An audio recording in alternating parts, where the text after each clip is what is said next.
Buenos días compañeros y profesor. En esta presentación vamos a exponer sobre el epílogo del texto Las estructuras de las revoluciones científicas, de Thomas Kuhn. Es relevante tener en cuenta que este fue publicado 7 años después de la publicación del libro en 1962, donde da respuesta a varias de las críticas de este libro. Nacido en 1922, Thomas Samuel Kuhn fue un historiador físico y filósofo de la ciencia. Sus influencias fueron Coiré y filósofos como William Barr Orman. Kuhn consideraba que el estudio de la historia es importante para comprender el desarrollo de las teorías científicas y cómo se aceptan. Su obra más importante, La estructura de las revoluciones científicas, la publicó en 1962, donde expuso la evolución de las ciencias naturales, donde la diferenciaba de la visión general de ese entonces, diciendo que no progresan cumpliendo un proceso uniforme por la aplicación de un método científico. Conceptos importantes. Paradigma. Este, según Kuhn, por un lado, hace alusión a toda la constelación de creencias, valores, técnicas, entre otras, compartidos por los miembros de una comunidad dada. Por otro lado, denota un tipo de elemento de dicha constelación, las soluciones concretas a rompecabezas que, usadas como modelos o ejemplos, pueden sustituir a las reglas explícitas como base para las soluciones de los restantes rompecabezas de la ciencia normal. Kuhn 2007, página 292. Revolución científica. Una revolución científica se produce cuando, de acuerdo a Kuhn, los científicos encuentran anomalías que no pueden ser explicadas por el paradigma universalmente aceptado dentro del cual ha progresado la ciencia hasta ese momento. Comunidad científica. Al hablar de comunidad científica, nos referimos a un grupo de científicos que trabajan a partir de un conjunto de creencias recibidas, ya sea por su educación o su formación científica. Esta educación es tanto rigurosa como rígida. Esas respuestas llegan a ejercer una influencia profunda sobre la mentalidad científica. En el apartado 1, Kuhn discute la estructura comunitaria de la ciencia. Menciona que los juicios profesionales de los miembros de una comunidad científica suelen ser unánimes. Estas comunidades se dividen en 3 niveles: las globales, grupos de científicos profesionales y por especialidades. Estas comunidades son las que producen y validan el conocimiento. También menciona que se da comienzo a un modo más eficiente de practicar la ciencia. Lo que cambia no es la presencia de un paradigma, sino más bien su naturaleza. También habla de la revolución científica. Menciona que no es necesario que las crisis sean un prerequisito absoluto para las revoluciones. Basta con que sean un método de autocorrección que asegure que la rigidez de la ciencia se ponga en tela de juicio. A veces las crisis son necesarias para que ocurra una revolución. Paradigmas como la constelación de los compromisos del grupo. Kuhn plantea que las comunidades científicas van a compartir una matriz disciplinar, donde eso significa que es un tema específico y en común de la comunidad. Existen 4 tipos de componentes. 1. Las generaciones simbólicas. Son las expresiones donde la comunidad está de acuerdo con estas. Se disponen de forma lógica como X, Y, Z, de forma simbólica, es decir, fórmulas como F es igual a M por A, y de forma ordinaria o con palabras como la acción es igual a la reacción. Algo importante que hay que destacar es que las leyes son las que se van a ir corrigiendo y no las definiciones, ya que si estas últimas se corrigen, la ley no podría haber sido aprobada. 2. Los paradigmas metafísicos. Estos ocurren cuando existe una similitud entre creencias de modelos específicos en las comunidades. Aunque los miembros de estas no tienen por qué compartir los modelos de investigación, estos igual lo hacen. 3. Valores compartidos entre comunidades. Estos son los más comunes que las primeras 2 anteriores, donde se crea un sentimiento de comunidad a los científicos naturales como un todo. Kuhn 2007, página 307. Existen valores que evalúan la aplicación de ciertas teorías, los cuales podrían dar una solución a los rompecabezas. Los valores tienen que ser simples, compactos y aceptables. La utilización de estos, según lo que plantea el autor, puede verse afectada la personalidad y la biografía de los miembros del grupo.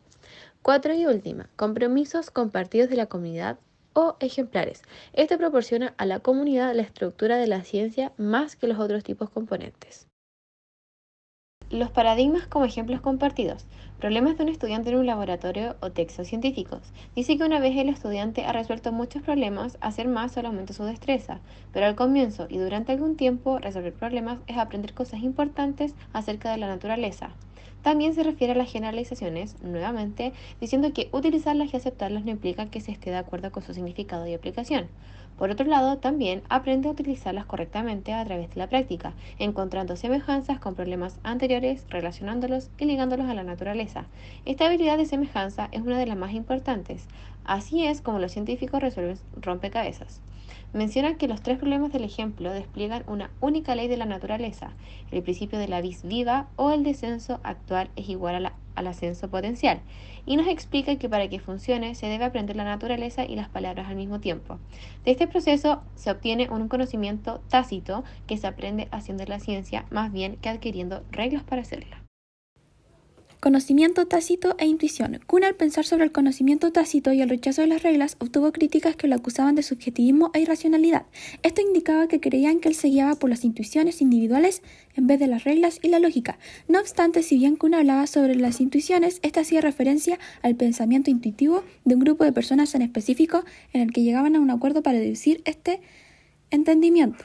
Él quiere decir que se requieren los ejemplares que estaban constituidos con reglas anteriormente y luego de obtener respuestas de aquellos análisis pueden comenzar a formularse nuevos ejemplares que tomarían un actual puesto y mejor funcionamiento. Se puede concluir que si dos individuos observan un mismo objeto o dirección recibirán estímulos similares pero no iguales. Sin embargo, esto no quiere decir que hayan recibido las mismas sensaciones. En otras palabras, personas que obtienen sensaciones diferentes de cierto modo asimilan, observan y analizan lo que los rodea de una manera distinta. Por otro lado, los miembros de un grupo técnicamente aprenden a ver las mismas cosas cuando se someten a los mismos estímulos porque han quedado como ejemplos situaciones observadas de antemano que asimilaron como semejantes y otras como diferentes entre sí mismas. Tras recibir cada uno de estos buscamos relacionarlos con reglas y o patrones asignados en ocasiones anteriores. Pero nos queda en duda que por otro lado el conocimiento puede ser involuntario también, aunque lo que suele hacer el ser humano es buscar los criterios y utilizarlos tratando de analizar lo que ya se tiene implementado. Entonces, por consecuencia, se toman los estímulos y las sensaciones captadas en ocasiones pasadas para crear una nueva percepción sobre estas mismas, transmitiendo estos de generación en generación dentro del equipo. De este modo se establecen a la par la experiencia y conocimiento de los sujetos implicados, haciendo que interfieran en sus propias sensaciones. Así es como la percepción queda en manos de la interpretación dependiendo de la naturaleza y experiencia previa. Los ejemplares, la inconmensurabilidad y las revoluciones. Habla del vocabulario y técnicas utilizadas en los debates, persuasión, cada una de las partes trata de convertir a la otra y traducción. Dice que la comunicación es solo parcial debido a que los términos utilizados conectan de distinta manera la naturaleza de la discusión. Las teorías son elegidas por razones personales y subjetivas. El autor ha tratado de demostrar que los debates sobre las elecciones de las teorías no se pueden plasmar de una forma completamente semejante a las pruebas de la lógica matemática. Sugiere que tales razones son utilizadas como valores, por lo que se aplican de distinta manera, individualmente como colectivamente. Es la comunidad de especialistas los que toman la discusión efectiva. La práctica de la ciencia normal depende de la habilidad adquirida a partir de ejemplares, agrupaciones de objetos, entre otros. No se puede recurrir a un lenguaje neutral que ambos usen al mismo tiempo, modo y que sea correctamente adecuado para enunciar sus teorías o las consecuencias empíricas de las teorías. Lo que sí se puede lograr a aquellos que presentan rupturas de comunicación es reconocer mutuamente que son miembros de diferentes comunidades lingüísticas y hacerse en ese caso traductores. Cada uno habrá aprendido a traducir la teoría del otro y las consecuencias de su propio lenguaje, y así a la vez describir en su lenguaje al mundo que se aplica a su teoría. Según Kuhn, persuadir es convencer de que el punto de vista propio es superior y que debe sustituir el pensamiento de la persona con la que se debate. Esto se puede conseguir sin la necesidad de las traducciones, pero pocos se dejan convencer sin algún recurso a las comparaciones más extensas que permite la traducción. Muchos resultados de investigaciones se pueden traducir del lenguaje de una comunidad a otra. Las revoluciones y el relativismo. Se plantea que aceptar el paralelismo sugiere que en cierto sentido ambos grupos pueden estar en lo cierto. Esto aplicado a la cultura y lo que implica su desarrollo es una posición relativista, pero esto mismo aplicado a la ciencia podría no serlo. Dice que los valores de elección entre teorías es el criterio dominante para la mayoría de los miembros de un grupo científico y su aplicación es ambigua dependiendo del juicio que se emita al usarlo. Kuhn cree que el puesto que se le ha otorgado a la capacidad que impide resolver rompecabezas trae a su vez consecuencias, como muestra en la página 340. También se menciona que estas listas pueden no ser precisas, pero que de todas maneras se pueden completar, y de ser ello posible, el desarrollo científico es, como el biológico, un proceso unidireccional e irreversible. Por su lado, esta posición no es relativista y pone de manifiesto su creencia en el progreso científico.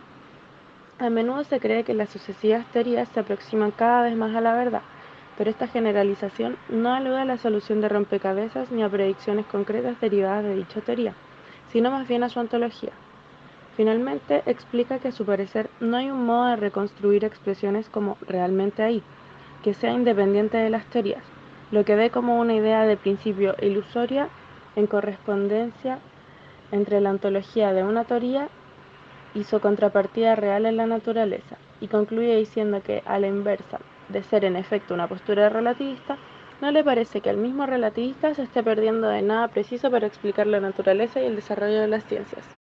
La naturaleza de la ciencia. La ciencia es un campo que se consideraba muy distinto a los demás. Es por esto que Kuhn dice haber tenido originalidad, principalmente por haber incluido conceptos en ella. Por otro lado, la ciencia depende de la respuesta de otras interrogantes y progresa de un modo vedado a otros campos. Kuhn, por medio de sus mismas observaciones, dice que los miembros de una comunidad científica constituyen el único público y jueces de su mismo trabajo. Por otra parte, el conocimiento científico es intrínsecamente propiedad común de un grupo. Para entenderlo, se necesita conocer características especiales de quienes lo crean y utilizan.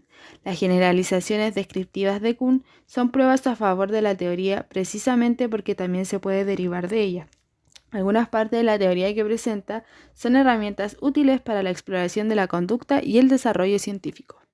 En conclusión, Kuhn en este texto intenta indagar y explicar cómo es que funciona la ciencia y su estructura.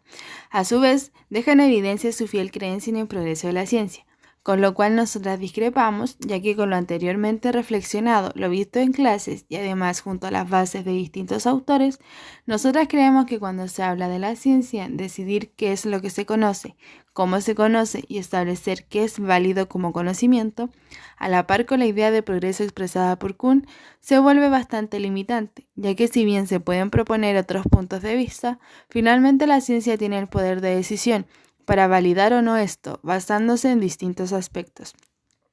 Según otros autores, como Coiré y los contenidos vistos en cátedra, esta idea de señalar que el conocimiento avanza de progreso en progreso sería errónea, puesto que confronta el conocimiento con la historia, y en la historia no tenemos progreso. Esta visión del progreso constante de la razón no es más que una interpretación que podría traducirse como parte de una ideología, teniendo en cuenta que una lectura de este tipo dificulta la posibilidad de abrirse a otros modos de conocimiento. Por lo demás, confirmar la existencia de este progreso conlleva el negar también que gracias a la ciencia han ocurrido cosas tales como el testeo animal, la creación y uso de bombas nucleares, las guerras, entre otras cosas. Si bien no podemos negar que la ciencia nos ha traído muchos beneficios y comodidades, es importante no dejar de lado las consecuencias que también ha traído consigo, como las mencionadas anteriormente, idea con la que Nietzsche también concordaba. Se supone en la configuración de un mundo poblado por la razón y el progreso de ésta. Hay una idea de que el ser humano es el centro de la representación de la realidad, idea principal o fundante de la modernidad. Este es el carácter que permite volver compacta la idea de un mundo moderno.